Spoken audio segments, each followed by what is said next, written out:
there, entrepreneurs. My name is Sushant, and welcome to Trip Talks. This is the show where I interview successful e commerce entrepreneurs, business executives, and thought leaders, and ask them questions about their business story and also dive deep into some of the strategies and tactics that they have used to start and grow their businesses.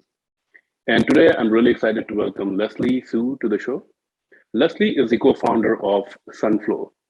Sunflow creates beach chairs that are compact, comfortable, easy to carry, and expertly engineered for lounging, napping, and reading. And today I'm going to ask Leslie a few questions about her entrepreneurial journey and some of the strategies and tactics that she has used to start and grow her business. So thank you so much for joining me today at Trep Talks, Leslie. It's my pleasure. Thanks for having me. Great. Can you share a little bit about your company, what products you're selling, and what is the problem that you're solving for people? Well, let's say I'll start way back in not too far back, but 2017. It's when we thought of the idea. We were spending a week at the beach with our family, our two young daughters, and I think as many people could relate, we were planning a day at the beach, packing up in the morning, basic things like getting the kids some breakfast, getting some supplies, sunscreen on them, then packing up to get to the beach, which we had about a block of a walk.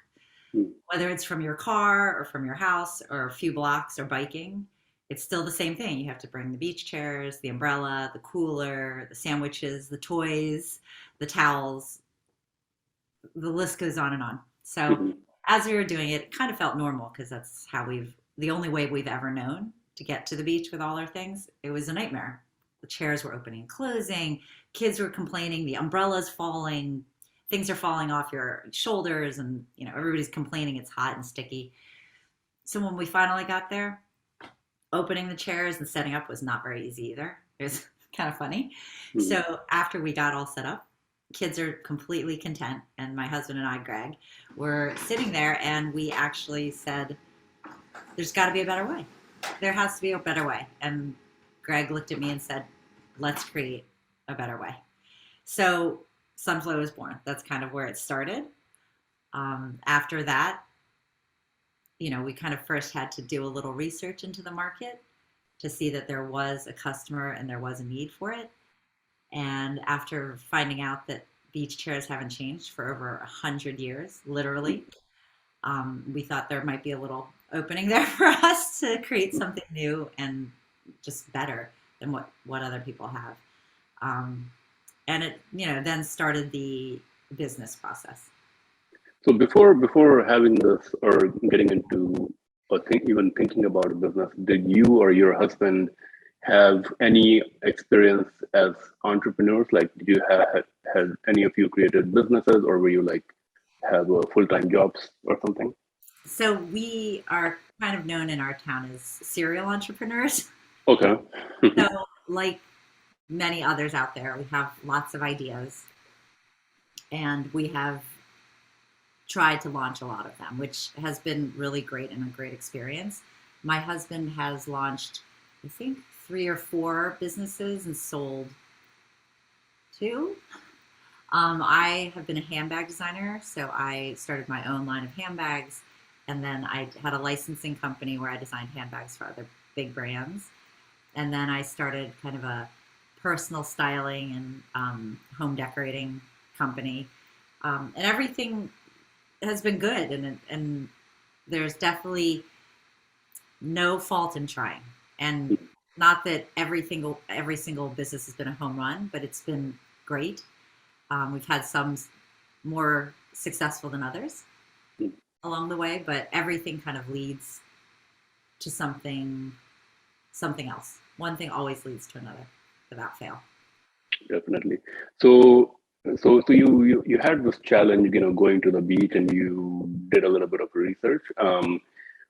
What did you think that you would be able to do with like the beach chair? Did you have an idea that you want to improve the experience of the general person or the regular family going to the beach and make it a little bit easier, or did you want to make a chair that's very easy to sit at the beach and comfortable and so forth? So can you share a little bit about what in terms of like just creating the product, what that thought process was like. As far as inspiration for the product development, it probably selfishly stemmed from what I was looking for. So I usually we do spend several hours at the beach. And they haven't been the most comfortable chairs that I've sat in. So for many hours of sitting and getting up and sitting back down, taking naps, that kind of thing, I just was hoping for something more comfortable. So our chair actually is a little higher in the back. The fabric is higher quality. It's stronger, so it doesn't really sag like a lot of my chairs now after many years of use. It's just sagging. There's also kind of a hammock feel to it. It's one solid piece of fabric. So as you lie further back, you really are, it's almost like a full bed. And it does make a difference on my back at the end of the day. Another thing that was really important for me personally was shade from the sun. Just, especially my face. Although, obviously I use sunblock, but we designed a sunshade that has a double panel, so it's really adjustable based on where the sun is hitting at that time. And it also uses UPF 50 fabric, which protects your skin from 98% of the sun's rays, the harmful rays, Okay. which makes a huge difference in the scheme of things. Doesn't mean I don't wear sunscreen and a Hmm. hat still, but just to know that it's not a mesh canopy just blocking me from the sun brightness. It's Mhm. actually protecting my skin from the sun's, cancer rays. Things like accessories. I would, the chairs that exist now and are more commonly seen really accommodate a soda can because Yeah. they're kind of dated.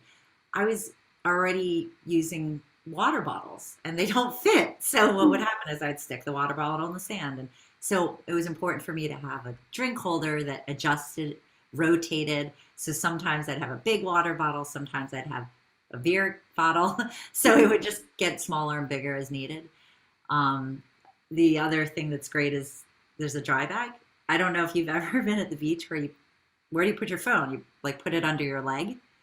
Well, the waves come up, Yeah. and next thing you know, your phone is a little sandy, a little wet. So there's a dry bag on the side, which is like magical because I always like to put my chair up by the water. Okay. How many times the water comes up and kind of brushes your feet, but the phone's safe basically, and it's been really nice. So all these little solutions kind of made my day a little bit easier and kind of smile Mhm. as a solution. And then it folds up really small. So the chair itself closes up with one push of a button, like a baby stroller, Mhm. and it the size of the finished chair becomes a square, and Mhm. just it's a backpack, a super comfortable backpack. So there are things that just kind of made me happy, and I who knew if anybody else felt the same way we did, but there were people out there that felt the same way we did. We found out. Yeah, I mean, to talk about that a little bit, when we talk about the product market fit, did you at the beginning when you created, I mean, did you create a prototype? And if you did, like, how did you bring it to market? Did you have some sort of a validation process where you actually realized, yes, people are going to buy this? Even though I think, there's a big market for, buying beach chairs. So you already knew that people buy this kind of a product. But specifically for the product that you created, did you go through any sort of a validation process? Well, I wish we had the time. So when we started doing the development part, as I mentioned, I come from handbag design. So Okay. it wasn't quite as easy as I'd hoped, considering I've never really designed a chair. And then our chair is not just like a folding chair, it's got a lot of gears and mechanisms. And we tried to do a lot of upgrades and really make the chair different versus just the same thing with a prettier outside. We actually changed the entire the core of the chair. Mhm. So it took several years. I want to say 3 years. Okay. So we started off kind of doing product ID. What would it look like? What would be special about this chair versus all the other chairs out there? So that's a Mhm. big important thing for me because it needs to be a differentiator. So after all that, we started having to do sourcing. Handbag factories don't really make beach chairs. Mhm. So it became a process of sourcing. And I am Chinese and I speak Mandarin and I love traveling there. It's been a while, although it's been a while. Mhm. Um, but with connections and networking, which I always, my husband and I have always believed it's critical in anything you do. Mhm. We were connected to and finally found a great partner to prototype for us. So after about 2-3 years of prototyping, as you can imagine, you make a chair, you get a prototype, you sit in it, this breaks. You get improve it, you get a new prototype, the other thing breaks. Oh my gosh, it was like just endless, it felt like. But by the time 2 to 3 years passed, we said we can't wait any longer.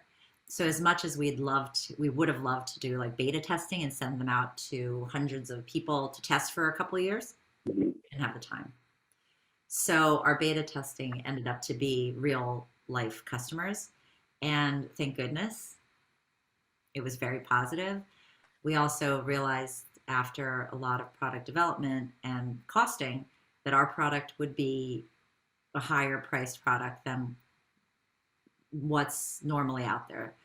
The range of products that you'd find now in CVS and Costco and your mom and pop surf shops, they are, averaging, you could do 35 to 180.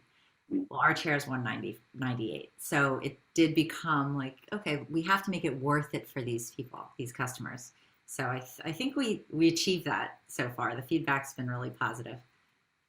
I want to talk, something you mentioned a little bit different. You mentioned networking and, building relationships with people. I think that's very important for entrepreneurs. And can you share a little bit about your process of networking and connecting with people, and how do you build those relationships so that it does not come across like as a one-way thing? If you're making an ask or something, um, and given that you're probably already very busy, like how do you actually, after you meet someone new, how do you build a relationship so that it kind of sticks? Like,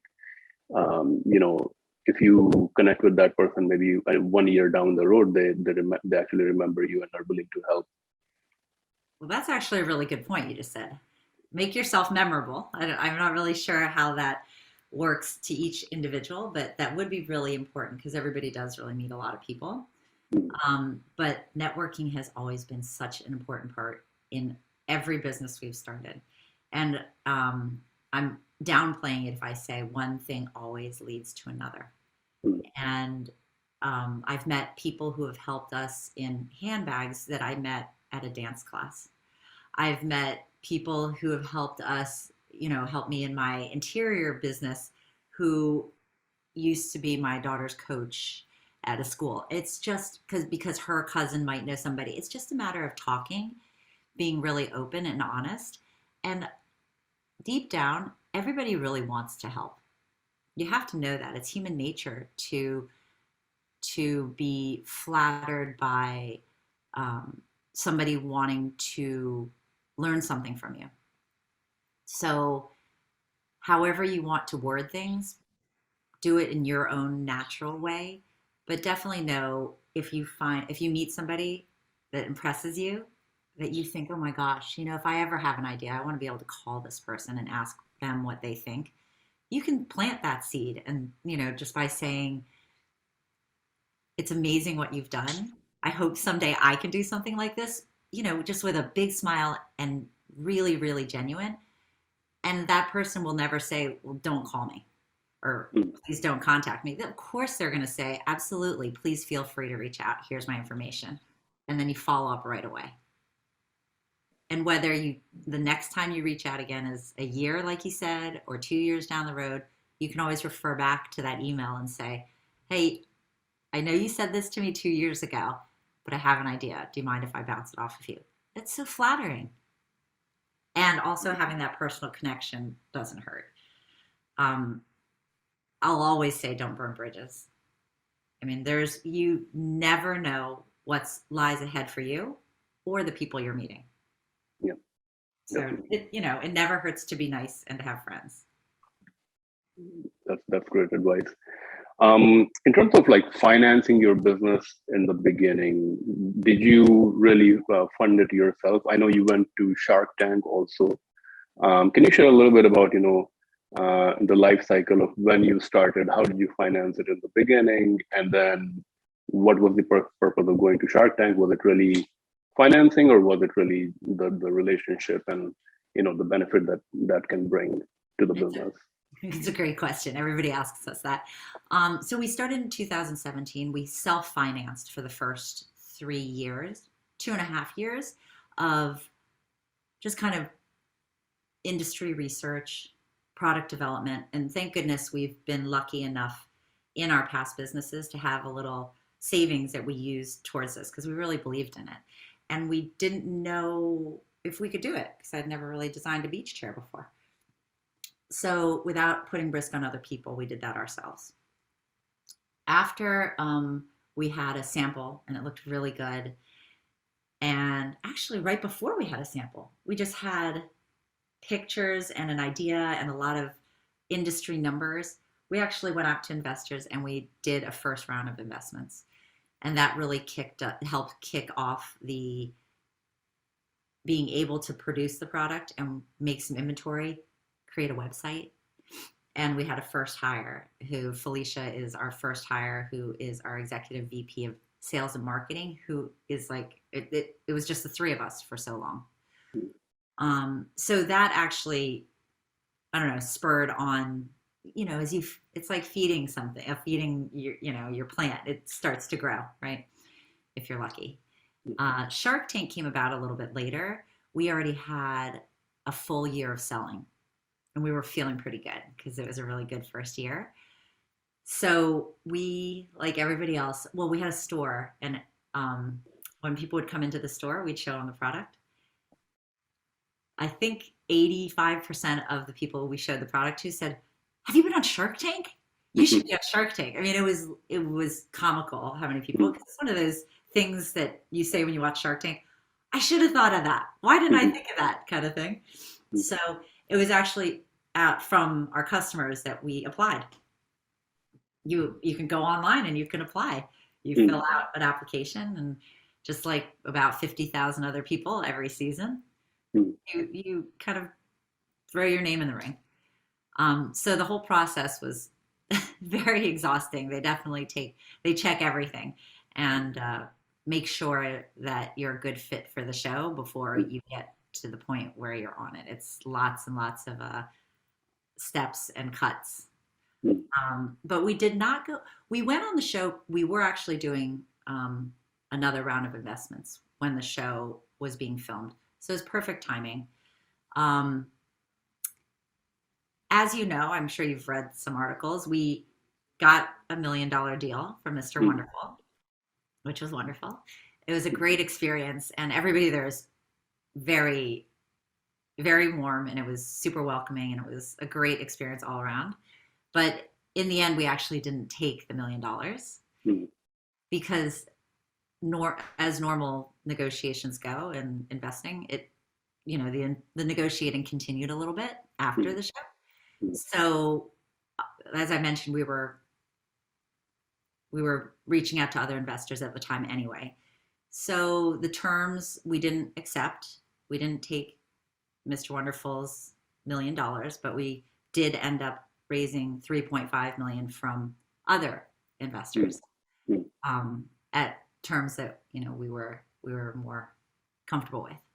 So in the end, it worked out great. We didn't go on there for publicity, but my goodness, being a fan of the show already, it was so exciting.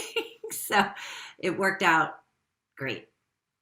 And did the show actually? I mean, I've spoken with many Shark Tank entrepreneurs, and usually, whenever the show airs, it gives a boost in the sales. Do you find that to be the case for your business also? It was a huge boost. Yeah. Okay. Yeah. That's good. Yeah, it was huge. We aired that Friday, and that Monday, we were packing boxes. We couldn't fill the orders until the following week from that first night of the show. Okay. Well, in terms of your target market, are you selling within North America only? Are you selling globally? And I'm assuming because it's a very specific product, beach kind of a product, I'm assuming it's more popular in certain areas of US or certain parts of the world. Can you share a little bit about, who actually your target market for this? Yeah, we are selling the United States. I'd say our biggest markets right now are the New York City area and the East Coast, meaning like Florida. Mm, California, yes, you're completely right. So around the coasts, but you would be so surprised some of the orders. Iowa, Nebraska, Alaska, mm, a lot of people like in Michigan around the lakes. We have a lot of campers who use our chairs. It's unbelievable. We get a thrill out of it whenever we see somewhere new. You know, we also get international orders, Puerto Rico, Canada, a lot of Canada, Mexico. We ship to Dubai. I mean, it's incredible the reach that we've had so far. We're very excited about it. But we also launched in Australia last year. And as you know, Australia is very beach oriented. So that has been really successful, and we're really happy with that because Australia's seasons are flipped from ours, which really kind of helps us balance out the seasons here. mhm. We are starting to do a little more international. We just launched in some countries in Europe. So fingers crossed, we're going slowly just to kind of be careful with what we do. Um, but we'd like to be more international than even we are now. So our fingers are crossed. So when you sell like in a country like Australia, are you selling like just through your website, or are you selling through Amazon? And in terms of like just having your product in that market, like do you have a distributor, or do you have your own warehouse? How do you actually do that? Well, this will touch back to your networking question. Okay. Mhm. A friend of a friend of a friend introduced us to somebody in Australia who happened to be a perfect fit, and timing was right. And she took the chance with us, and she acted as our Sunflow counterpart in Australia. So when we launched, we shipped them to her garage. Okay. She helped us process our orders through our website. So we have an Australian website. You can pick where you're buying to be shipped to. Mhm. And she actually processed our orders for us by hand through her garage in Okay. Australia. And since then it's grown. So we've found a bigger space, and we're working with her and some more help. But it has been amazing. And obviously, just like any entrepreneur, we really had to find our way, because as a new company, we couldn't just be like, go to a distributor and they're going to take your business. It just doesn't work that way, as much as I wish it would. Mhm. People don't take a chance on new businesses so openly and, open arms, as they should, but it's risk. So Yeah, definitely. Um, in terms of marketing and sales, um, I know you mentioned that when you first launched, it was you got a really good response. Can you share a little bit, how you went to market? What kind of launch did you do? How did you attract your first customers, and how has your marketing evolved over time? What's working right now? Um, yeah. so we actually launched to the world after being in stealth for a few years on May in May of 2020. Do you remember what was going on in May 2020? Yeah. The whole world shut down, and we finally were launching our beach chair company. So it was a really scary time. We were in our house, in quarantine with everybody. Everybody else was locked down. Mm, And we had signed a lease for a store in East Hampton, New York. wow. And we're thinking to ourselves, what the heck is happening? This can't be happening right now. So, not only that, but our product wasn't here because everything was shut down. FedEx was very barely delivering. There were no containers moving anywhere. Um, so at that time, it was really kind of like, why us? Why now? And I'm sure a lot of people said the same things to themselves at that time. But luckily, I always look on the bright side. We um, we still opened our store in June when people were starting to be able to go out. and our website was live.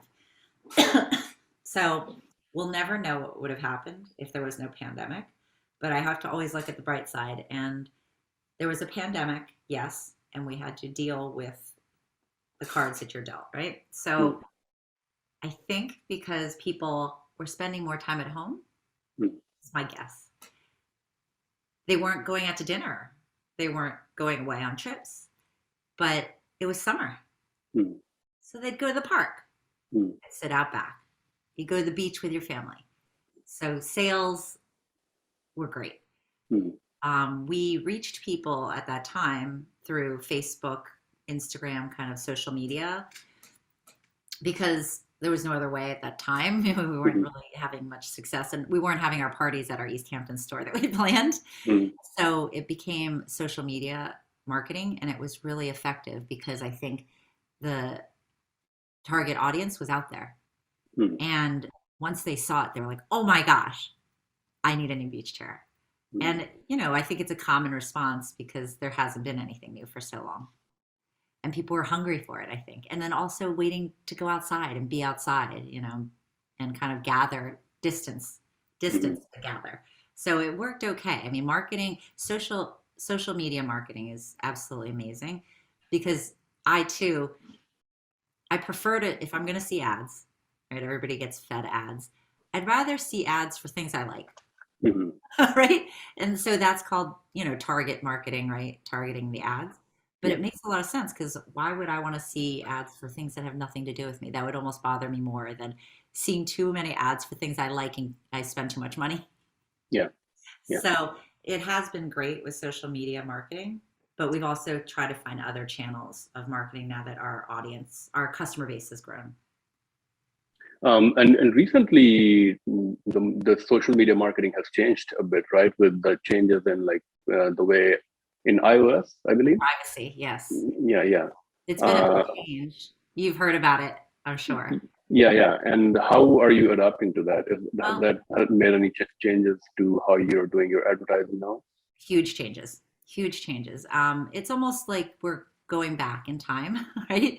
Because what became normal with being able to find our customer, which I didn't think was a bad thing, but people were feeling as if, the privacy was being, um, you're kind of going into what they're looking at, how they're shopping. Mhm. But to that point, what I mentioned before, I think it actually is great if you're, not doing anything bad, but you're kind of seeing ads for things you like. So it was really effective for us. But now it's harder to find them, and I'm sure you've heard that from a lot of your entrepreneurs. So it has been more challenging, but we're trying different marketing ways. It's almost like if you turn back the clock 15 years of how you saw things that you wanted to buy through ads, through collaborations, mailers. Do you remember getting catalogs? I mean, they're old school ways, Yeah. but they did work then. So it is, we're trying to be creative in that way. But it definitely has been a challenge. What does your team look like right now? How have What is you your what? grown? Team.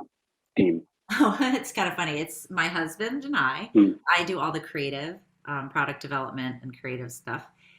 Greg, my husband, is the CEO who runs all the business side of things, logistics, things mhm, like that. And we have Felicia, who mhm, was our first hire and really only full-time hire. She is the EVP of sales and marketing, but mhm, I'll say that we all take out the trash. mhm, We all, we're all folding and mailing envelopes. We're all in the warehouse packing and shipping. I mean, it's still a small family business.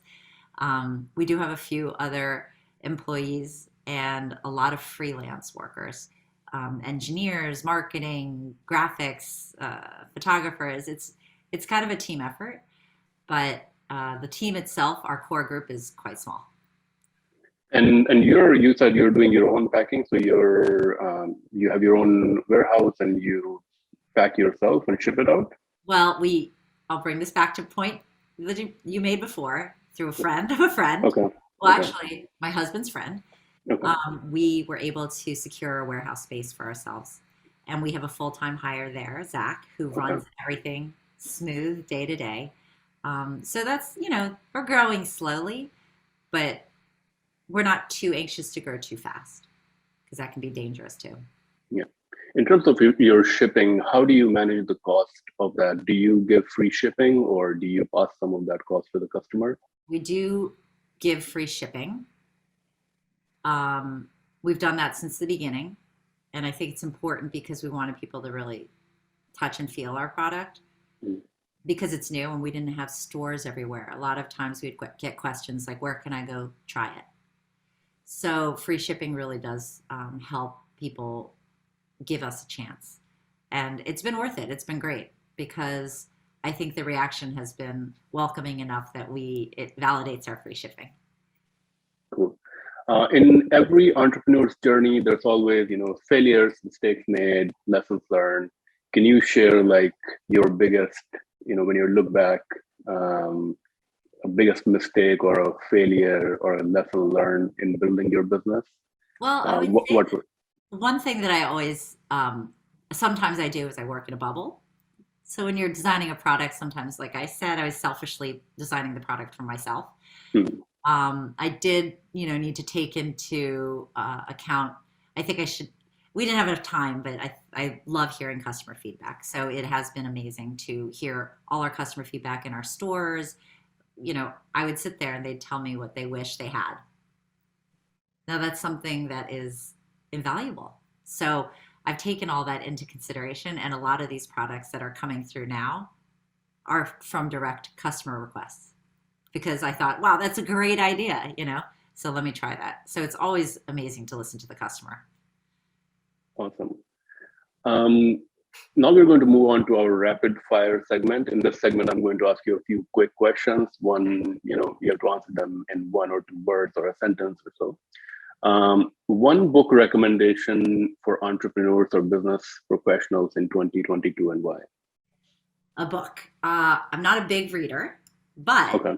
my husband wrote a book, and it's for businesses. So he's a professor, and he also has been on open. We've launched several businesses. It's called The Culture Quotient by Okay. Greg Besner, and it's a compilation of stories about company culture.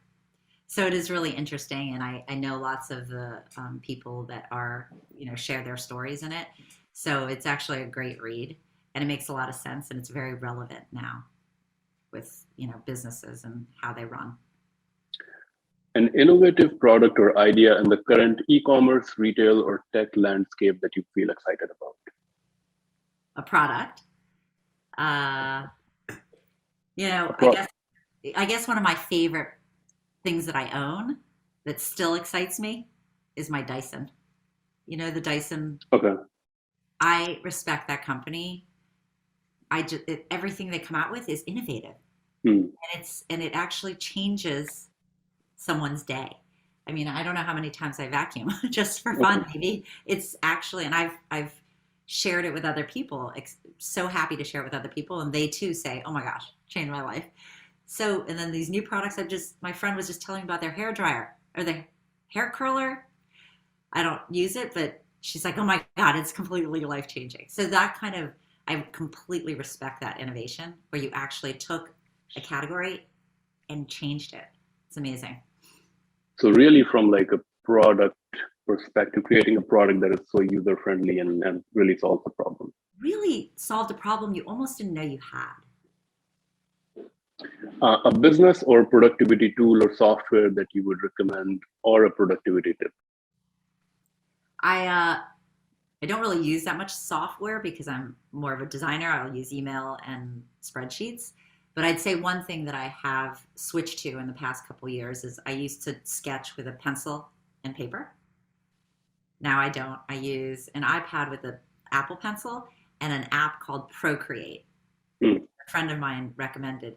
It's unbelievable. It's completely changed my sketching. It's made things so much easier.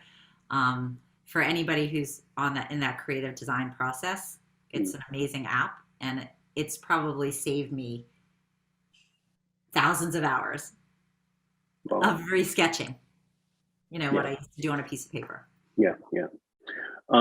A startup or business in e-commerce, retail, or tech that you think is currently doing great. That is what. A different startup or technology company that you think is doing great things right now. I'd say my favorite online retailer is that I love is Revolve. I've been shopping with them for so many years, and I still feel like they're easy to shop, and they've been keeping up with the times. I feel like they're really impressive as far as doing their own private label products. They really know their customer.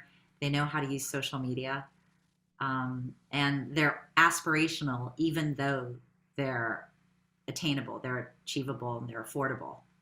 It's amazing how they've still kept their product kind of up there and respected.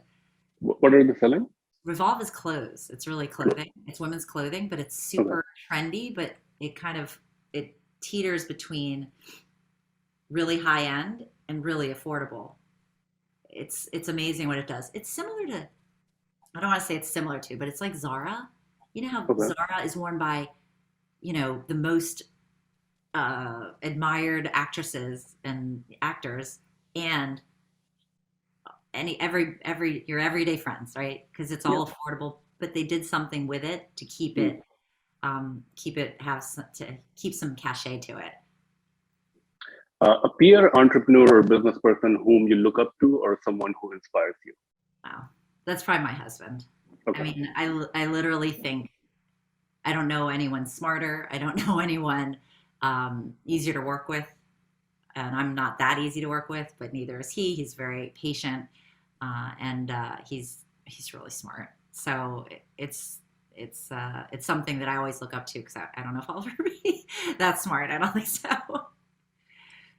And final question: best business advice you ever received, or you would give to other entrepreneurs? Oh, this is always my favorite. I'm a big Bruce Lee fan. So one thing he's always said is flow like water. Mm. And I think it's so relevant in this world. As fast as things move, you really have to figure out how to quickly adjust to kind of make things fit into what you can do, what can you offer. We've kind of, my whole family, my husband and I, we've based our entire careers on it. We've kind of moved with what we think might work for us next, or where we might be able to add something. Perfect. Thank you, Leslie, so much for joining the podcast today. Those were all the questions that I had. Really, really appreciate your time today. And thank you again for joining Trip Talk. Great. Thank you so much. It was my pleasure. Thank you. Sorry, I had to